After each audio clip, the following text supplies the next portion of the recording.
هجر قرآن هیلان قرآن نخواندن آوه نخواندن آوه و مروف نخوینتن اوی کتابه ها یا رب خو او کو اوی اینا یا خاره بو پیغمبر خو و بو امت اوی همیه و کلام خود تعالی اف کلام هنده شرین و هنده فایده و هنده تأثیر و مروف خوش ببار بکد و اوی قرآن ها نخوینت و روزه که یعنی هر روز بخو وقت که نداند تیدا بخو هندکش اوی قرآن ها بخویند و ابرو که راستی کسی که چه هجت نماینه نوکی برای قرآن نینن نوکی برای که الا تو بچه مزگفته راست اوه یا چیتر و باشتر و دف ایکی و ایکی شارازا بخوینی بله اوه مجال نبید مالا خوشی داد شد بخویند ابرو که هنت ریکت مشبوین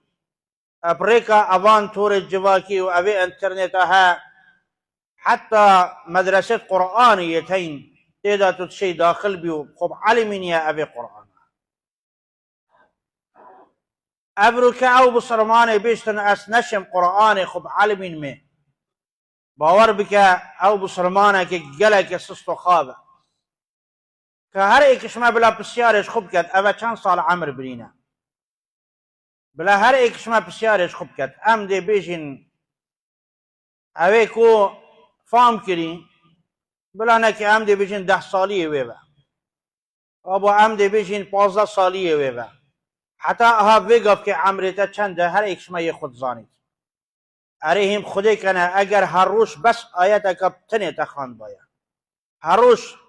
24 ساعت بس آیت اکا تنه تخو علمان با که عمر خو حسیب که و تقسیم وارو جاب که دا چند آیت حتی نکرزانی دا چند صورت حتی نکرزانی اره ما اوی زحمت اک بید بید تو روز خری 24 ساعت آیت اکا تنه خب علمینیه آیا بزحمت اره ما چه عذر هیل برانبری خود تعالی ام بینکی اره بو چنه که ام دشوان کسابینیت اف کلام خود تعالی و اف کتاب هنده بقدر و قیمت توان قدر و قیمتت مازن خود تعالی بودانای و پیغمبر خود صلی الله علیه وسلم و ام هند خمه جه نخون